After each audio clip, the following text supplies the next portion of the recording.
plus à présent sur cette initiative. À Marseille aussi, l'Institut Paoli Calmettes vient de lancer des ateliers cuisine pour ses patients atteints de cancer. Des cours dispensés par une chef étoilée. L'enjeu, apprendre à mieux manger car l'alimentation peut être aussi une véritable alliée contre la maladie. Camille Bossard, Mickaël Flores.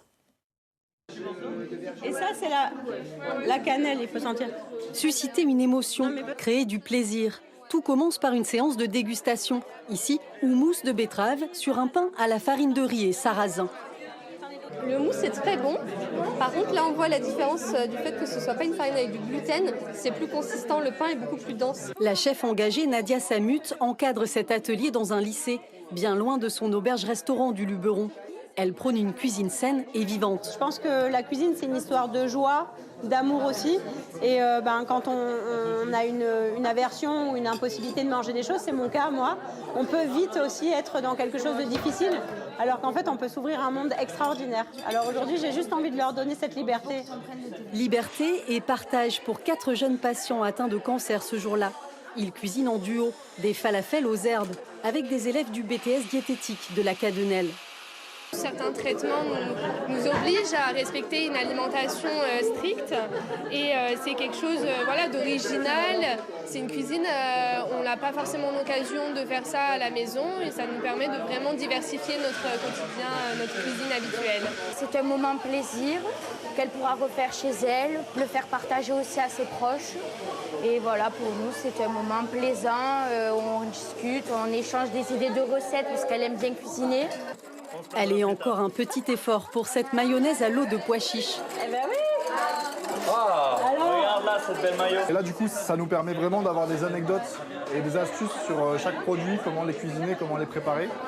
Et c'est ça que je trouve génial. Ces ateliers gratuits allient plaisir et générosité. Très gourmand. Un moment privilégié pour tous ces cuisiniers. Et on va continuer de parler alimentation et concert avec notre invitée. Bonsoir Eliane Alexandrini. Bonsoir. Merci d'être avec nous. Vous êtes donc responsable de la diététique à l'Institut Paoli Calmettes. Comment est née la genèse de ce projet qu'on vient de voir ? Alors, nous avions le projet déjà à l'IPC depuis quelque temps de créer une cuisine thérapeutique parce qu'on trouvait que c'était bien de parler d'alimentation, mais que c'était bien aussi de la partager et de le faire avec nos patients. Et puis, c'est une première initiative qui permet un peu de les sortir de l'hôpital et de faire un lien avec ce projet futur. Et du coup, on trouvait ça intéressant de faire participer une chef étoilée et d'ouvrir les portes de l'IPC ailleurs.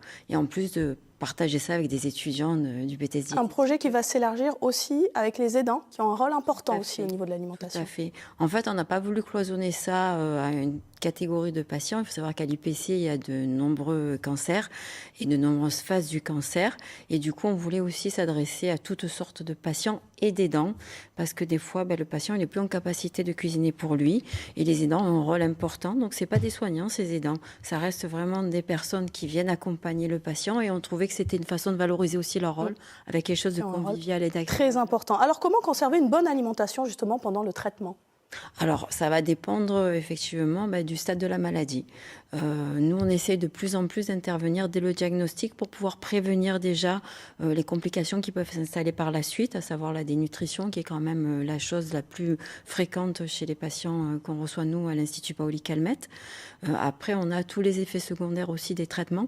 Donc, on va travailler avec eux tout au long de leur parcours, sachant que maintenant, les patients, on les suit pendant des années et que du coup, on va faire partie aussi de leur quotidien et de leur vie, même quand ils rentrent à la maison, parce qu'effectivement, il va y avoir le pendant, il va y avoir à l'extérieur, et puis il va y avoir toute la suite derrière. Donc voilà. Alors, quels sont les aliments à éviter ou ceux à privilégier ? Parce qu'il y a beaucoup aussi d'idées reçues. Bien sûr. En fait, il n'y a pas de baguette magique. Qu'on ait un cancer ou qu'on n'en ait pas, il faut manger de tout en quantité qui correspond à ses besoins. Donc, il n'y a pas d'interdit, il n'y a pas de régime. On sait qu'il sort beaucoup de choses sur l'alimentation et le cancer.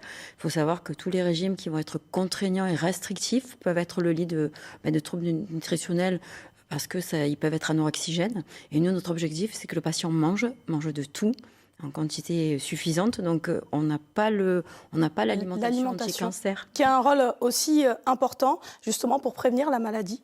Alors, la prévention de la maladie, c'est déjà, il faut savoir que l'alimentation va pas influer, c'est pas un facteur qui va faire que vous allez être malade, c'est un facteur qui va aggraver un état de fait.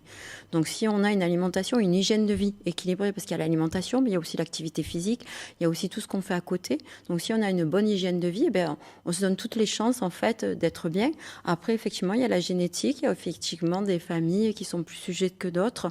Donc nous, on va intervenir pour essayer de leur donner toutes les chances d'être en bonne santé et surtout de garder une qualité de vie derrière ça. C'est très important. Merci beaucoup, Eliane Alessandrini, d'avoir été l'invitée de ce 19-20. Allez, ouvrons à présent notre page sport. L'équipe de France de water